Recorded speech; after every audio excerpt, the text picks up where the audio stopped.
Rodolfo Alvarado Belloso, nuevamente en el conversatorio virtual sobre temas procesales, que la Academia Argentina de Derecho Procesal realiza como tarea de extensión universitaria para la maestría en Derecho Procesal de la Universidad Nacional de Rosario, de cuyas aulas egresó en una de las tantas cohortes que la maestría tuvo en la ciudad de Neuquén, provincia de Neuquén, República Argentina, nuestra invitada de hoy, Gabriela Favani, hoy directora del Instituto de Derecho Procesal del Colegio de Abogados de Neuquén y además abogada litigante, importante abogada litigante en el Foro de la Ciudad. Hace tiempo que vengo teniendo conversaciones con abogados que ejercen realmente la profesión, que ejercen como tarea principalísima en su vida, no hacen otra cosa más que ejercer la profesión. Y he notado que en Catamarca, en Salta, en Santa Fe, en Buenos Aires, en el Perú, la gente se queja horrorosamente de las cosas que están pasando en los tribunales. Días pasados tuve una conversación con Leticia López de Catamarca, que lloró amargamente el destrato que los abogados sufren del activismo judicial mediante.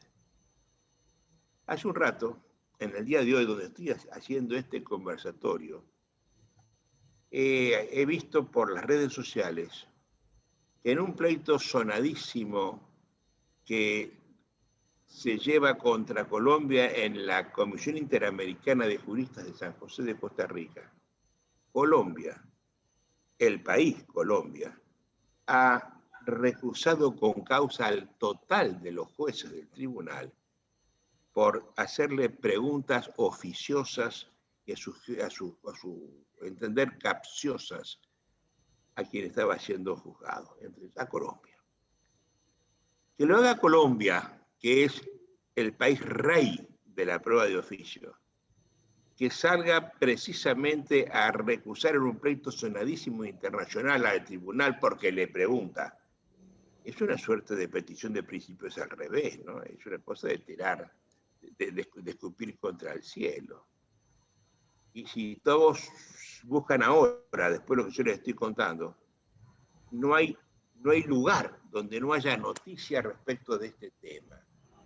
Cientos de mensajes están circulando en este momento porque atacan el activismo judicial, entendido ya no como búsqueda de verdades, ya no como búsqueda de hacer justicia, ya no como alejados de las garantías de la Constitución, sino como un enorme destrato abogadil. Yo creo que en los últimos años la tarea de abogar ha resultado asaz peligrosa. Yo diría que es una tarea que causa un estrés imposible de soportar.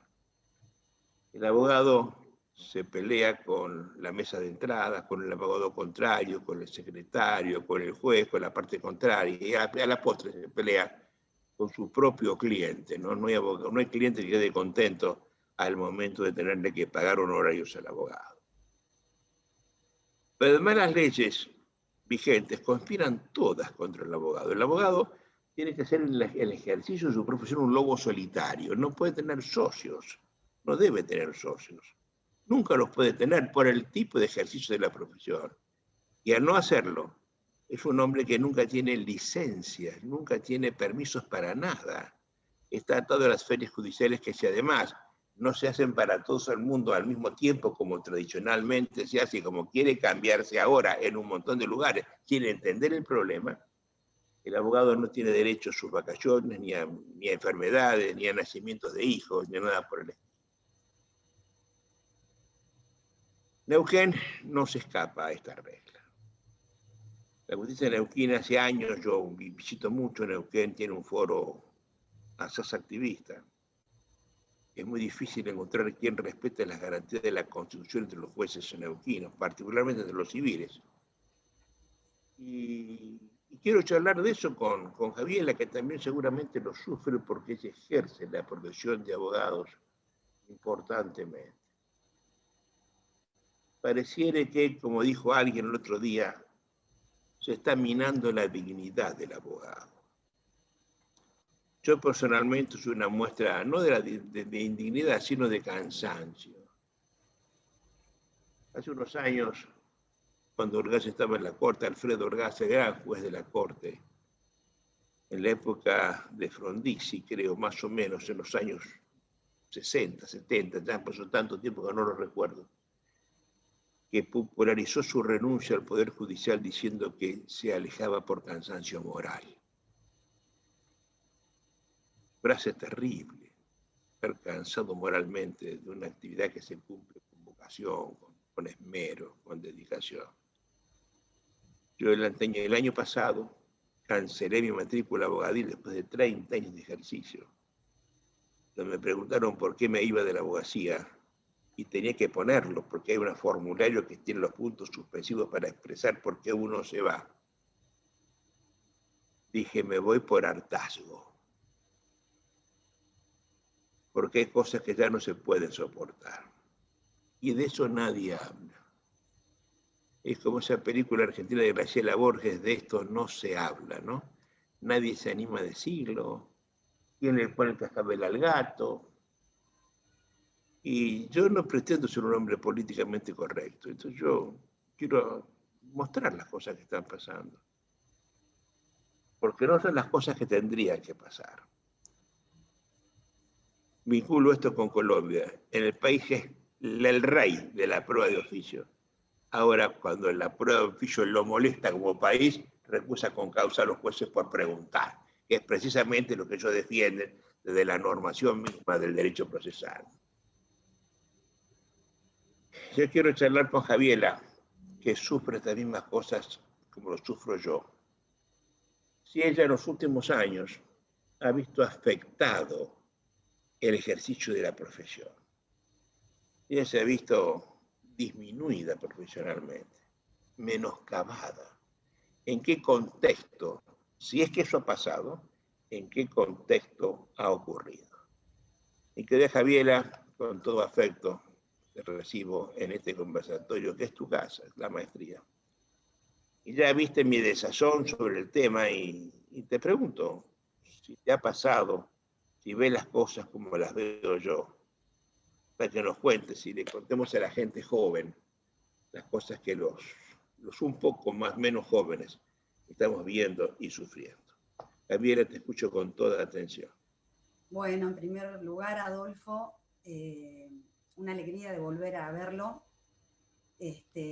Siempre es un placer y un gusto poder conversar con usted y hacer este intercambio que siempre obviamente es más el aporte que recibo de parte suya, así sea en preguntas, que lo que yo puedo brindarle. En primer lugar, quería comentar un poco porque tiene que ver con este hartazgo, ¿no es cierto? Me resulta interesante esto que comentaba sobre su propia decisión de haber cancelado la matrícula, porque el día que yo empecé la maestría en la primer corte que se hizo en Neuquén, yo fui a la maestría, la verdad que no sabía ni que se iba a dictar una maestría, y una colega que estaba en el Poder Judicial, yo estaba totalmente desilusionada del ejercicio de la profesión. No quería saber más nada, me encantaba la profesión, pero estaba totalmente desgastada y hastiada. No le podía encontrar la forma y una colega me recomendó que empezara la maestría. Digo, no, pero yo estudio un montón de procesal, era de estudiar mucho la norma procesal, el porqué de cada norma. Me dice, no, pero ¿por qué no vas? Que en una de esas te va a hacer bien. Y yo fui y me encontré con usted, no estaba ni inscripta, fui a la primera, me enteré ahí ese día que empezaba, y me encontré con usted haciendo un relato tan adecuado para mí en ese momento, porque me di cuenta que ahí probablemente iba a encontrar las respuestas, que finalmente las encontré a este desasosiego que yo tenía, que tenía que ver nada más y nada menos, porque lo pude poner en contexto con litigar contra el tribunal, o sea, las dificultades de litigar contra el tribunal. Aún siendo auxiliar de la justicia, o sea, yo me desempeñaba mucho en esa época como patrocinante de síndicos, con lo cual uno tendría que trabajar mucho más aceitadamente con el juzgado, pero me encontraba litigando contra el tribunal. Y bueno, y la verdad que eso que se plasma cabalmente en el activismo es muy desgastante para el ejercicio de la profesión. Pero no solamente eso, sino que hay muchas cuestiones que minan actualmente y que vienen socavando la dignidad en el ejercicio de la dignidad del abogado en el ejercicio de la profesión. A mí me gustaría que primero hablemos un poco de este tema, ¿no? de la dignidad del abogado. ¿Por qué? Porque es importante destacar que digno, cuando alguien es digno o algo es digno, es merecedor de algo, ¿no? Siempre cuando uno habla de digno, habla de correspondiente, de proporcionado al mérito, ¿no? La dignidad es una cualidad. Y podemos decir que es una cualidad del que se hace valer como persona, se comporta con responsabilidad, con seriedad, con respeto hacia sí mismo, hacia los demás, y no deja que lo humillen ni lo degraden. Y esta cualidad de la persona o cosa, de la persona que merece respeto, podemos decir que está en todas las personas. Toda persona es digna y dispone de esta cualidad de la dignidad personal. Pero, a su vez, este valor inherente al ser humano, que es la dignidad en cuanto a ser racional, en el caso de la abogacía siempre estuvo asociada particularmente la dignidad a el cumplimiento de un deber, y la dignidad del abogado tiene una importancia y una trascendencia específica porque es innegable, ¿no?, la función social que cumple la abogacía en un Estado de Derecho. Entonces, de alguna manera podemos afirmar, no sé si va a estar de acuerdo, creo que sí, que la dignidad es un elemento inspirador y orientador del buen hacer del abogado. Entonces, a partir de esto, la asociamos con el cumplimiento de nuestros deberes profesionales. El abogado que se comporta correctamente, que estudia el caso, que se maneja con respeto, que atiende adecuadamente los intereses del cliente, que es leal con su colega, cumple con estos estandartes, ¿no es cierto?, que hacen a la dignidad profesional, y de esta manera no solamente es digno en su ejercicio, sino que también proyecta la dignidad al conjunto de la abogacía. Pero, en realidad, la dignidad es algo que no solamente, como es una cualidad justamente, esa dignidad se dimensiona o adquiere sentido a partir de que es observada y respetada por otro. Porque solo en una isla es muy difícil poder sentirme digno, por más bien que yo me conduzca. Entonces podemos, acá es donde me gustaría poner el acento, porque lo que venimos hablando hasta ahora, hablamos de la dignidad como un punto de vista intrínseco, como el valor que el mismo profesional le debe a su profesión. Pero después tenemos una óptica extrínseca, que es la distinción que tiene que recibir por parte de la sociedad el abogado cuando se maneja adecuadamente en pos del cumplimiento del mandato constitucional de afianzar la justicia. Y este reconocimiento no queda en lo abstracto de las palabras, sino que tiene que ser, se tiene que traducir en el plano fáctico, en el trato cotidiano y en la valoración de su trabajo. Entonces, si el abogado es parte del sistema de justicia y está en contacto, es el que está en contacto directo con el justiciable, es el que allana la tarea judicial. Esto impone que su labor sea dignificada ¿Y por qué lo remarco a esto? ¿Y por qué tiene vinculación con la cuestión de el menoscabo que está sufriendo la dignidad profesional del abogado frente no solamente al activismo? Hay muchos aspectos que vienen minando la dignidad del profesional. Hay distintos planos en los que podemos ver la dignidad Te del abogado. interrumpo un instante y voy a volver al tema. Te voy a preguntar cómo se afecta luego a la dignidad en la práctica. Hace muchos años, la ley orgánica de tribunales de la provincia de Santa Fe, ley orgánica de tribunales, tuve la suerte de cambiarla y la redacté yo. Y en ese momento, en la ley vieja, se hablaba de que los abogados eran auxiliares de la justicia. Había un capítulo especial de los auxiliares. Vos acabas de decir la palabra auxiliar de la justicia. A mí me pareció que eso era un menoscabo para el abogado llamarlo auxiliar, igual que al notificador, al perito o al notificador, ¿no es cierto? Y entonces recurrir al diccionario, cosa que acabo de hacer aquí ahora para ayudar a quien nos está escuchando. La dignidad, que es un nombre femenino, es la cualidad del que se hace valer como persona, se comporta con responsabilidad, seriedad y con respeto hacia sí mismo y hacia los demás, y que por tanto no deja que lo humillen ni lo degraden, porque eso es perder la dignidad. Yo pensando en eso, en ese momento, dije que los abogados eran coadyuvantes esenciales de la justicia. Exactamente. Cambiarle el nombre no es en vano, deja de ser un auxiliar, un segundón, para convertirse en coadyuvante esencial. No hay justicia sin abogado presente, cosa que se extrae perfectamente de los pactos internacionales cuando se exige que el abogado esté presente desde el momento mismo de la sospecha, ¿verdad? Exactamente. Pero le puso una clausulita que después se copió muchas veces en muchas partes. En el ejercicio de su abogado, de su profesión, el abogado tiene la dignidad y merece el exacto mismo respeto que merecen los jueces en la suya.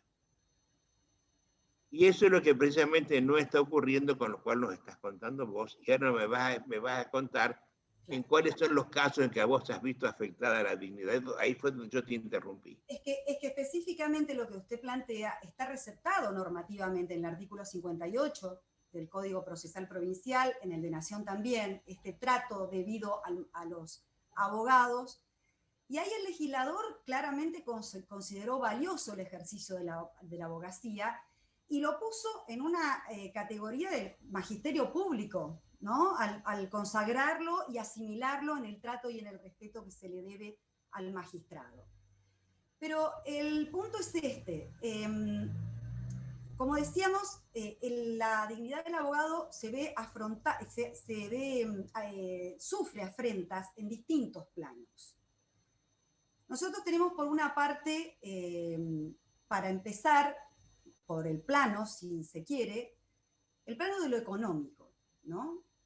Mire, yo sé que no es políticamente correcto que los abogados hablen de sus honorarios. Me pasó en un congreso de concursal que yo iba con ponencias vinculadas a honorarios en los concursos y en las quiebras, y una colega me llamó la atención, me dijo, ¿cómo vas a hablar de honorarios? Es como que, ¿no? Porque esto tiene mucho que ver con todo, ¿no? Porque esto es algo que voy a hablar después también. ¿Cuáles son los problemas? ¿Por qué se ve tan afrentada la dignidad del abogado? Parece mentira que te hayan dicho esto, ¿no? Porque el abogado que vive de su profesión vive del honorario. El honorario es un salario que se debe con honor, se debe hacia el honor, por eso es la palabra honorario. Exactamente. Pero es una retribución, ¿cómo no voy a hablar de mi retribución? ¿Cómo no voy a hablar de eso? Sobre todo, mi querida Javiera, porque si vos lo notás, el médico determina cuál es su salario, el carnicero cuál es su ganancia. Todo determina cuál es el valor de su empresa. Menos el abogado, que se lo determina otro. Exacto. Y lo que el otro determina siempre lo hace con criterios restrictivos, porque hay otros más que se ocupan para que las cosas bajen. Exactamente, y a este punto quería ir. Mire, han habido, por ejemplo, en mi provincia, han habido reformas legislativas que justamente tendieron a mejorar la calidad de la retribución del abogado, ¿no? A mejorar la relación que hay entre lo que se le regula a un abogado y el trabajo que desempeñó y la responsabilidad que tuvo sobre sus hombros, y también el quantum del proceso. Había una discusión muy vieja que era si los intereses integraban o no la base de cálculo. Había jurisprudencia contradictoria, pero la ley 2933 vino a resolver esta situación y dejó establecido claramente que los intereses integran la base de cálculo. Pero más allá de eso, y más importante de eso, tenemos que el artículo 20 de la ley arancelaria establece que la base, en los procesos susceptibles de apreciación económica, la base de cálculo de los honorarios será el monto de la demanda o el de la sentencia si fuese mayor. O sea que estamos al mayor importe. Esa va a ser la base de cálculo. ¿Qué pasa en la mayoría de las veces? Algunos jueces esto lo han corregido. ¿Qué pasa? Regulan los honorarios al momento de dictar sentencia o lo difieren, pero siempre utilizan como base el monto por el que prospera la demanda. Puede ser menor. Es que puede ser menor, estoy hablando justamente de los casos en el que no prospera totalmente todos los rubros, en los que no prosperan todos los rubros. Hay rubros que no prosperan, se rechazan y no se regulan honorarios por esos rubros que no prosperan. El abogado tiene que salir a perseguir esa regulación de honorarios. Yo digo, ¿por qué? ¿Por qué someten al abogado a esa situación si la norma es clara? Porque no tiene nada que ver con, distinto es la imposición de costas. ¿Quién soporta los honorarios por los rubros que no prosperaron? Este es otro tema. Yo no estoy pretendiendo cargar a el vencido con un honorario por algo en lo que fue victorioso, que fue un rubro que no prosperó, ¿no es cierto? Entonces yo digo, ¿por qué el abogado tiene que salir y reiteradamente a hacer planteos de este tenor? ¿Y qué pasa cuando se rechaza integralmente la demanda? Cuando se rechaza integralmente la demanda, nuestra ley dice que, la ley provincial, dice que la base de cálculo va a ser la demanda con más la actualización. Esto quedó viejo y se toma la demanda con los intereses, el valor de la demanda con los intereses. Esto, a su vez, hay que pelearlo, porque hay que ir a la Cámara. No todos los jueces lo resuelven de esta manera. La Cámara ha sentado ya criterio, afortunadamente. No sé si todas las salas, pero algunas de ellas ya esto lo tienen como jurisprudencia. Ahora, pasa también a veces que, por ejemplo, para darle un ejemplo de algo que me tocó personalmente, era un caso de defensa del consumidor. Planteamos la demanda contra una concesionaria y de entrada el juzgado, planteamos el beneficio de justicia gratuita y de entrada el juzgado me recorta ese beneficio en la primera providencia. Entonces lo cuestioné, el alcance de ese beneficio, fuimos hasta la Cámara, no había precedentes en Neuquén, no había precedentes. La Cámara, una de las salas tenía un precedente, la Cámara nos falla, o sea, ratifica la sentencia de primera instancia y nos fuimos al Tribunal Superior. Porque estaba en el juego la posibilidad de ejercer derechos fundamentales, ¿sí? Y la protección del consumidor estaba en juego. Derechos humanos fundamentales. ¿Por qué dijeron sin costas? Porque no había habido contraparte, ¿sí? Porque recién se iniciaba la demanda. Estábamos en el inicio de la demanda, entonces no fue sustanciado con la contraria. Esto fue una cuestión que se trabó con el tribunal, con el juzgado. Pedimos una aclaratoria, sin costas y sin regulación de honorarios. Bueno, por un juego de estos que nos someten a los abogados, ¿no es cierto?, de estos subterfugios que siempre encuentran, nos resolvieron la extemporaneidad de la aclaratoria, porque nosotros usamos los 5 días que se establecen para la Cámara, para interponer la aclaratoria, para las resoluciones de Cámara. No hay en Neuquén, en casación, no está establecido el plazo de la aclaratoria. Y en realidad el código procesal, antes de la ley de casación, tenía como plazo el de la Cámara para la aclaratoria en el Tribunal Superior, que era de 5 días. Cuando vino la ley de casación, se derogaron los artículos que había en el código relativos a el que remitía al plazo de la Cámara también, para la aclaratoria, se derogaron los artículos que se vinculaban con la instancia extraordinaria. Entonces no quedó ningún artículo en el código, y no hay ningún artículo tampoco en la ley de casación, pero en realidad históricamente el plazo y a donde remitía originariamente el código era el plazo de la Cámara, los 5 días. Con fundamento en que se había vencido el plazo, nos rechazaron la aclaratoria y ahí quedó sin retribuir ese gran esfuerzo y ese importante precedente. Porque volvemos a esto, ¿no? A la labor del abogado. Yo siempre veo y digo, siempre salen publicadas sentencias que son muy iluminadas, muy importantes, que sientan precedentes, que reconocen derechos.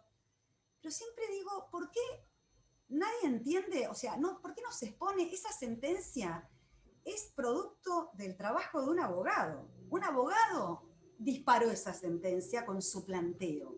Y el principio de congruencia me obliga a considerar y a entender y a concluir de que esa sentencia recoge y abreva en el trabajo del abogado. Entonces, una sentencia, en ningún caso la labor del abogado puede quedar sin retribuir. La regulación tiene que estar siempre. No importa si yo no se la voy a poder cobrar, si se la voy a querer cobrar, ese es un problema mío. Yo tengo colegas que trabajan para empresas, cobran abono, no le cobran el honorario que se les regula a sus clientes. Pero los acuerdos que hacen en sede laboral, por ejemplo, piden que se les regulen honorarios, ¿sí? No le regulan honorarios en los acuerdos transaccionales y demás, o se los regulan por el monto del acuerdo transaccional, ¿no? Y ellos quieren que se les regulen los honorarios, no para cobrárselos a su cliente, pero ellos también tienen esa necesidad de demostrarle al cliente el valor que implica la actividad que están desarrollando. ¿No es cierto? Entonces, este derecho a la regulación y este derecho que no puede estar desconocido, y menos por un tribunal superior, ¿no es cierto? Y menos cuando está resolviendo una sentencia Oye, hija, son las pequeñeces de la justicia, ¿no? Bueno. Son las pequeñeces de la justicia. Esto no es nada, Adolfo, porque si nosotros vamos al plano federal, la justicia federal es mucho más penoso el tratamiento que tiene la retribución del abogado, por lo menos en el ámbito de las ejecuciones fiscales. De hecho, en general, hasta la sanción de la nueva ley de aranceles con la ley vieja, hasta el año 2017, la 21839, la verdad que era muy lamentable la retribución. Pero lo cierto, porque más allá de las normas, el tema también está en los jueces. Con fundamento en que la ley aplicable es la vigente al momento en que comenzó la etapa procesal de que se trate, yo tengo hoy regulaciones de honorarios en ejecuciones fiscales iniciadas hace 7 años, 8, donde tuve que trabajar mucho para que mi cliente logre cobrar, y me regulan con la ley 21839 porque la ley vigente al momento de inicio de la segunda etapa, de la última, era la 21839. Me regularon 500 pesos. 500 pesos. Al día de hoy, $3. Al día de hoy, menos de $4. 8 años de actividad profesional. Con fundamento en que el monto, no solo eso, en ese caso, no solamente me regularon 500 pesos, sino que sacaron los honorarios en el federal, en las ejecuciones fiscales, no los regulan en la sentencia, porque sostiene el juez que no tiene base. Esto es un viejo precedente de la Cámara Federal de General Roca. No tiene base en ese momento, la base se va a determinar cuando exista liquidación final. Bueno, está bien, me van a incluir los intereses en la regulación, quieren que haya liquidación final, entonces, ¿cuándo es la liquidación final? Cuando el cliente termina de cobrar, no antes. Hasta ese momento el abogado tiene que esperar para tener la regulación, no para cobrar. Pero es que el abogado tiene privilegios sobre ese dinero. Lo dice la ley civil. Me fui a la Cámara, porque lo hablé con colegas, cuando me empezó a pasar esto, lo hablé con colegas que también y sí, no, porque este es el otro tema. Yo parece que fuera la única que vivo de mi honorario, todos vivimos del honorario, pero el problema es este. Nadie se queja. Entonces, nadie le pone el cascabel al gato. Nadie le pone. Entonces, cuando yo me voy y planteo, estoy sola. Entonces, no molesta un abogado. ¿Y qué pasa? En una causa. Entonces, pero esto no es nada, porque mire, Adolfo, escúcheme.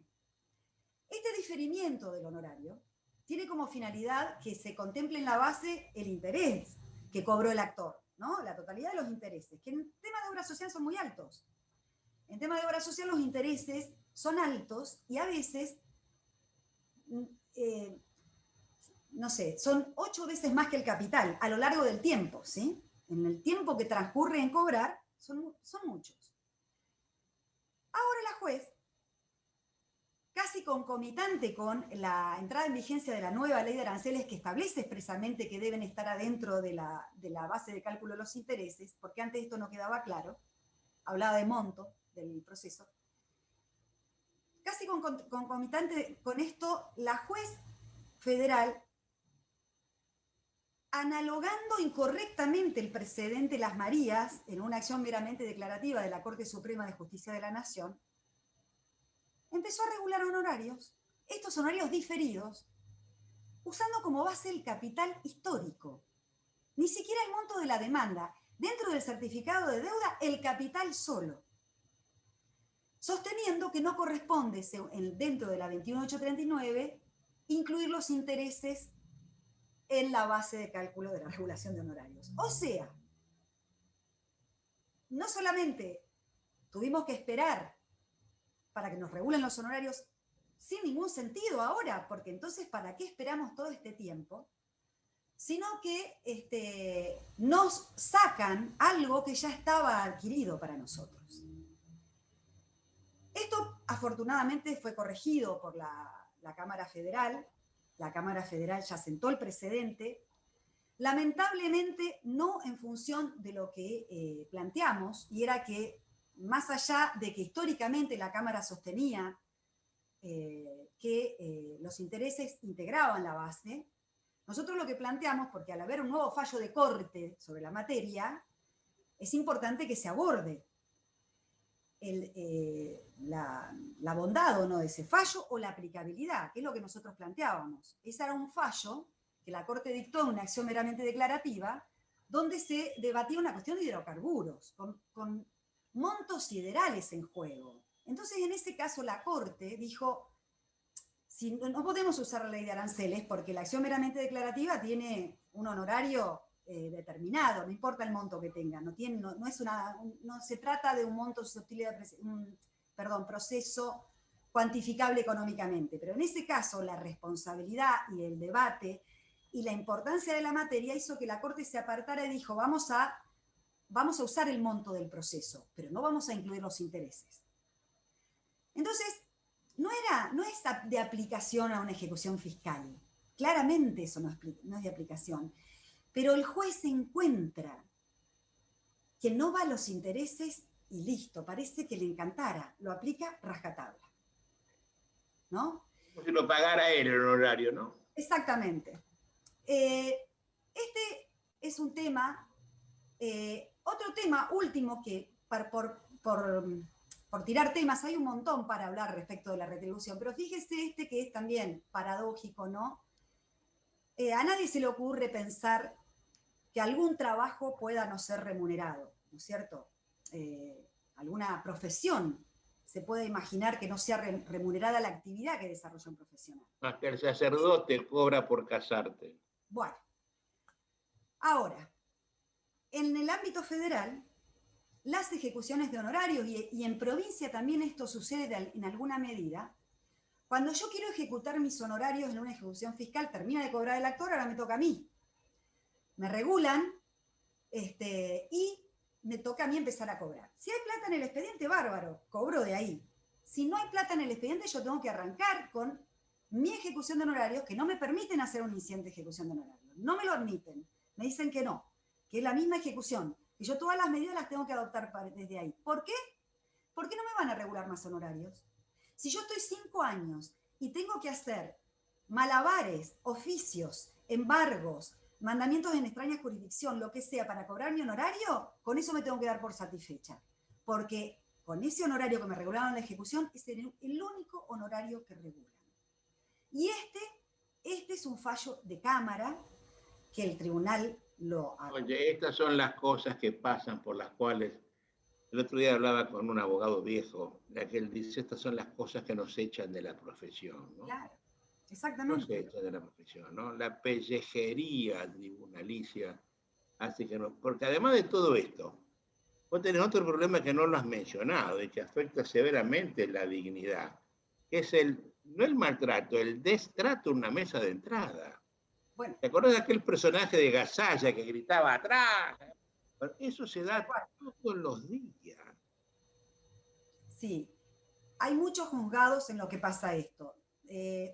Yo realmente no lo puedo decir en la justicia federal, por lo menos en Neuquén. La verdad que el trato en mesa de entradas es excelente. También tengo que reconocer que no somos muchos profesionales los que litigamos y bueno, nos conocemos con la gente de mesa de entrada, gente muy amable y al contrario, son muy predispuestos a colaborar o lo que uno pueda necesitar. Pero es cierto que en sede provincial esto pasa muchas veces. Tal vez no a mí, que soy un abogado que ya me conocen y que saben que no me quedo callada, pero también, y este es algo sobre lo que quiero volver, pero lo quiero ir tirando, hay una cuestión del abogado. Yo he entrado a la mesa de la OFIJU civil en provincia y me he encontrado con que hay 7 abogados esperando y una sola persona atendiendo la OFIJU, que comprende 6 juzgados o 2 personas atendiendo. Entonces espero, porque digo, a ver, no puede ser que yo sea así. Espero, veo si alguien hace algo, le pregunto a uno, ¿vos hace cuánto que estás? Y 20 minutos, y vos 10. Y empiezo, perdón, ¿cuántas personas hay? Y entonces empiezo a pelearme con la gente de mesa de entrada.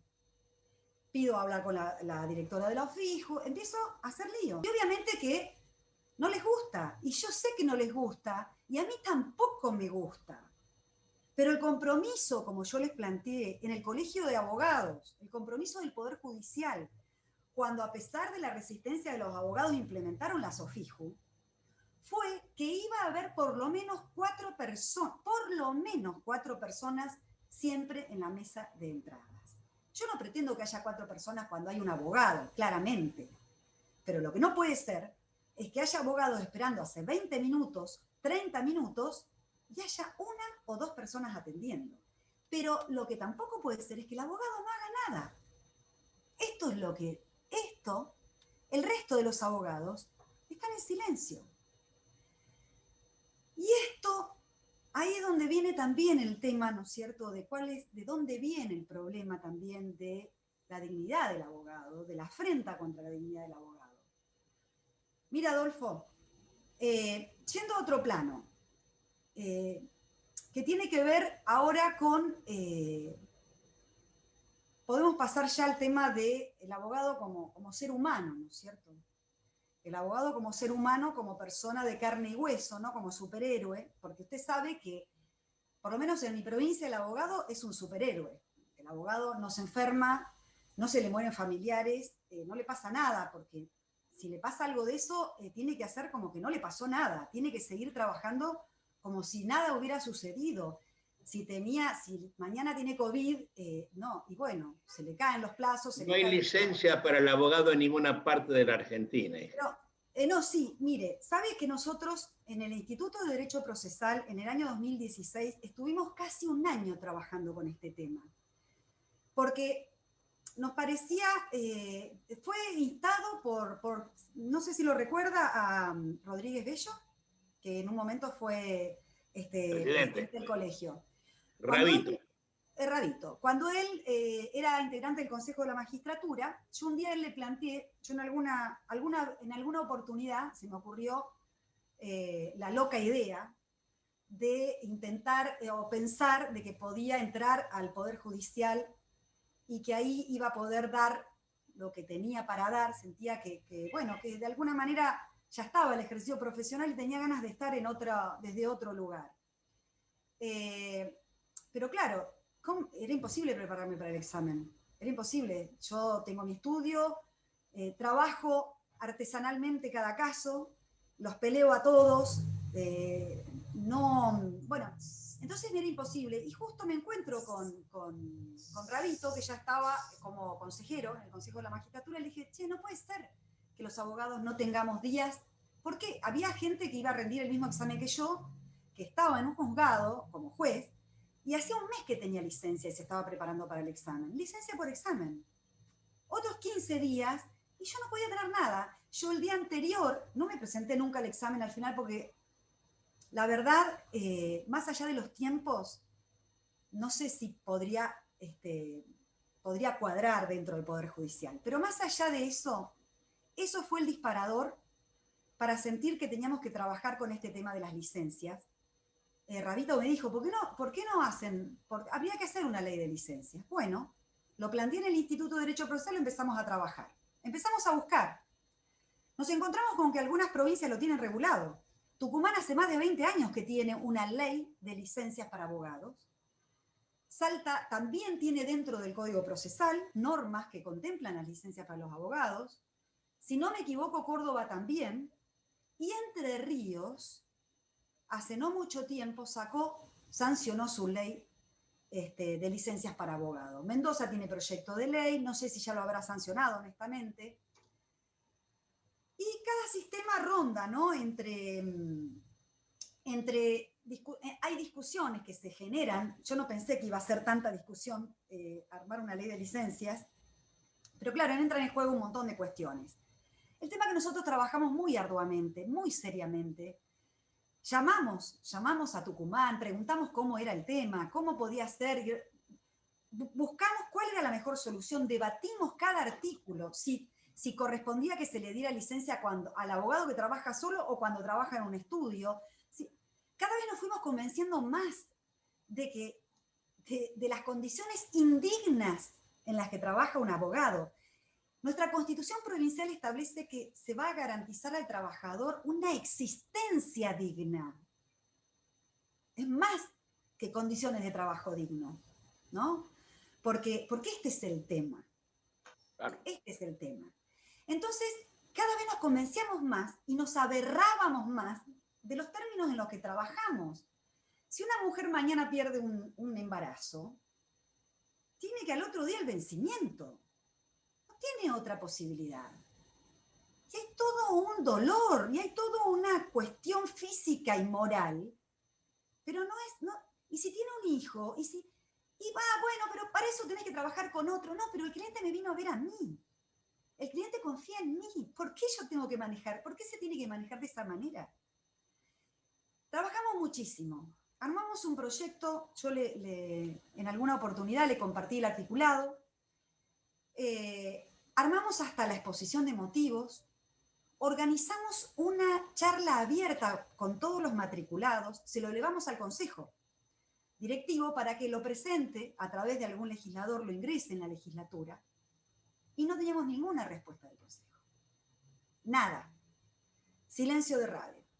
Preguntábamos, no, que el tema, esto, lo otro, blanco, les daba prurito. Era un prurito. Dijimos, vamos a hacer una reunión ampliada para que se debata este tema. Tuvimos que pedir permiso para hacer esa reunión ampliada, pero la hicimos. La difundimos por todos lados. ¿Sabe cuántos abogados vinieron? De una matrícula de 3.000, 40. 40 con toda la furia. 40 y estoy exagerando.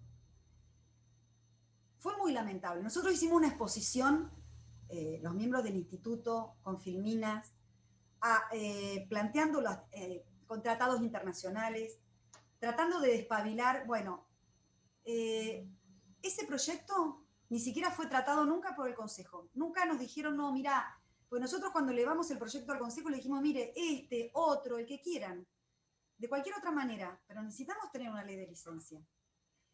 Somos nuestros peores abogados. Siempre es así, ¿eh? Siempre. Al abogado no le interesa nada de lo que le está pasando. Lamentablemente es así, ¿eh? Cuando yo lo comentaba esto con abogados ya viejos, no viejos de edad, sino que litigaban hace muchos años, muchos se me reían. Me decían, ¿cómo el abogado de licencia? Sí, el abogado de licencia. Nosotros planteamos ahí, no era tampoco cualquier cosa, no era algo que se iba a tomar livianamente el abogado. Ideamos un sistema muy parecido al de Tucumán, porque de todas las legislaciones que encontramos y de los proyectos de ley que analizamos, el de Tucumán nos pareció el más coherente con todo lo que implica la dignidad del abogado, porque en muchas jurisdicciones esta decisión de la licencia la tiene el juez, ya sea el juez del caso o el Tribunal Superior de Justicia. Nosotros nos pareció que eso no es correcto, porque ¿cómo va a ponderar si mi licencia corresponde o no a alguien que no es mi autoridad de aplicación? O sea, sí, no autoridad de aplicación, de alguna manera tiene que ser el colegio profesional el que tiene la incumbencia y el que tiene el control de la matrícula. Entonces, nosotros pusimos justamente que la autoridad de aplicación y quien iba de la norma y quien iba a otorgar la licencia era el colegio, pero todo esto nos abrimos a que fuera debatido y cuestionado. Planteamos también que esta licencia implicaba la inhabilitación, o sea, la suspensión de la matrícula. No es que el abogado esto lo iba a poder usar para detener una audiencia, no, porque esta licencia implica que se suspenda la matrícula durante todo ese plazo al abogado. Y pusimos causales, las causales de humanidad, si se quiere, ¿no es cierto? Y otra que era también la de posibilidad para el supuesto en que la persona pretendiera concursar para un cargo en el Poder Judicial. Dentro del proyecto también establecimos las consecuencias de la falsedad, las consecuencias, porque también habilitamos las situaciones de urgencia, que la comunicación de la licencia fuera directamente del Colegio de Abogados al Tribunal Superior, no que el abogado tenga que salir a correr. Mire, yo tuve un colega muy querido por mí, que en un momento tuvo una enfermedad que de la tarde para la noche quedó en coma, ¿sí? Estuvo 5 días en coma. Él tenía su estudio solo y éramos muy conocidos. Y yo con la secretaria tratando de ver cuáles eran los vencimientos. Y yo contestando en una materia que no es la que yo hago, que es laboral. Y armando y cuerpeando. Claro, y puede perder derechos, puede perder todo. Pero lo que no se entiende es que el que se afecta en definitiva es el cliente. Queda afectado el derecho del cliente. Entonces, a ver, el colegio no nos prestó atención a pesar de que justamente en la ley 685 se establece claramente que es una de las funciones del colegio, bregar por la dignidad del abogado. Oye, ¿y el colegio, a ver, la directiva actual no nos interesa por el tema? La directiva actual, nosotros le planteamos el tema antes de que viniera el tema de la pandemia. Justamente en una reunión que yo tuve con la gente del consejo, planteamos varias cosas, había varias cuestiones que queríamos que se modificaran y que el colegio las peleara. Algunas de ellas ya fueron atendidas, como por ejemplo que exista una lista de partidores en el Tribunal Superior que pueda ser integrada por los abogados que quieran estar como peritos partidores. No había partidores en Neuquén, no existían, no había. Entonces era estar a la buena de Dios. Cuando queríamos inscribirnos nos decían que no, porque nadie pedía partidores. Y cuando uno pedía partidores de un expediente decían no hay lista de partidores, así que bueno, las cosas se resolvían de cualquier manera. Hoy ya tenemos la lista de partidores oficialmente, gracias al trabajo del colegio, ¿no es cierto?, que también bregó por esto. Y el Tribunal Superior que entendió que esto tenía que existir. Pero con respecto a la ley de licencias, en aquella oportunidad me dijeron que sí, que les interesaba. Cuando vino lo de la pandemia, justamente me comuniqué porque les dije, necesitamos esto urgente, y más en este contexto.